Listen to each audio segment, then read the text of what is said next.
इंसाफ के चेयरमैन इमरान खान ने एक ट्वीट किया है, कराची, हैदराबाद और दादू के लोगों से दरख्वास्त करता हूं बाहर निकलें, वोट दें। इमरान खान ने कहा कि अगर वो अपनी जिंदगी बदलना चाहते हैं तो आज उनका वोट जरूरी है। इमरान खान की जानिब से ये ट्वीट सामने आया है। उन्होंने ये लिखा है अपने ट्वीट में कि हैदराबाद और दादू के लोगों से दरख्वास्त करता हूं बाहर निकलें, वोट दें। इमरान खान ने ट्वीट में कहा, ये देख भी सकते हैं कि अगर वो अपनी जिंदगी बदलना चाहते हैं तो आज उनका वोट जरूरी है। पाकिस्तान तहरीक इंसाफ के चेयरमैन इमरान खान ने ट्विटर पैगाम में एक अहम पैगाम आज के लोगों को दिया है बल्दियाती इलेक्शंस के हवाले से, और ये कहा है कि हैदराबाद, कराची और दादू के लोगों से मैं दरख्वास्त करता हूं कि आज वो बाहर निकलें, वोट दें।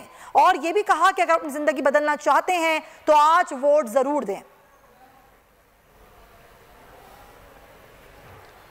और आम खबर आपको दें हैदराबाद से, जहां पर आगा खान स्कूल के पोलिंग स्टेशन में गैर मुतल्लिका खातून वोटों पर